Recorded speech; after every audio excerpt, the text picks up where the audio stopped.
Okay, this is the ongoing saga of the Zenith 5R680X, and I haven't been working on it for a while. The last month my wife gave me a honey-do list and like tile the floor of the house.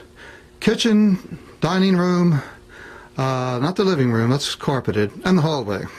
So I've been pretty busy the last month and I'm still not done. But thought I'd take a break away from that, come over here, work on my hobby. And I thought I'd get more done today than I did. If you look down here, you'll see that that's, well, it's kind of blurry right there, but that's insulation from the old wiring. Just about every wire in here is bad, especially the B plus line. I think that all the red wires in this are the B plus line. And let me give you an example. This came from there, and as you can see, the wiring is bad. And if I go back and forth, look at that. It just crumbled right in my hand. You can't leave that like that. You know, so if you look, this is the output tube. You have a red line going down here to electric lytic capacitor, the 40, and then you have another line coming down here, and let's see, that's the 12SA, so 12SAG. Anyway, I haven't got a whole lot done, but it looks like I'm going to have to rewire the whole mess. And I put the wires right back where the original wires were because I don't want a lot of noise. These wires would put close to the chassis all the way down. They had little pinchers to hold them to the chassis, so that obviously that's very important.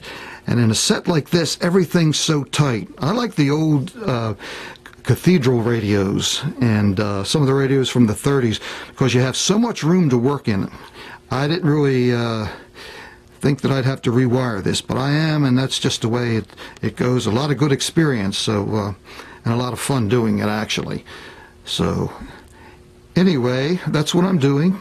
Got my spaghetti wire here, got my capacitors, and I'm going to check the resistors, and probably take me a little while to get this one tame so I can work on the 78 RPM record player.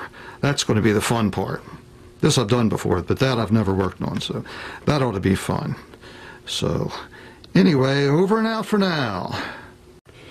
Okay, I thought I'd take a break for a few minutes and talk about this. The last project that I was involved in was this beautiful Philco 66 from around 1934, and when I got it, it wasn't in too good of condition. It certainly wasn't two-toned in the front, and I had to do all that, and it was a lot of work, and it had a grounding problem in it, so it didn't work at all. But I'm very, very happy with the results, and I love that red dial. This is kind of reddish. Let's see. Oh, what's the title of it, Mrs. Carstairs? Lady Chatterley's liver, I believe. Well, do think it over, Mrs. McGee. Good day. Good day, Miss Carstairs. Aye, great play, that. Boy, what an actress she'll make. Be all right in moving pictures, too. All I'd have to do is photograph her through the white of an egg. Well, personally, I think she's very aristocratic looking. Yeah, I like the way she looks down her nose at me. A little Fibber, McGee and Molly, just like back in the days. And that was brought to you by this little transmitter of mine I've had for quite a long time. And if you could see in there, it's a one-tube set, one little 12-volt transformer.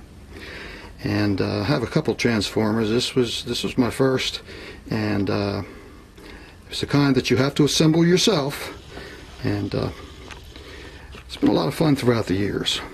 Even before I started working on these radios, maybe a year and a half ago, I did have a transmitter and had fun with the one floor model that I had. So anyway, until next time, this is Mike.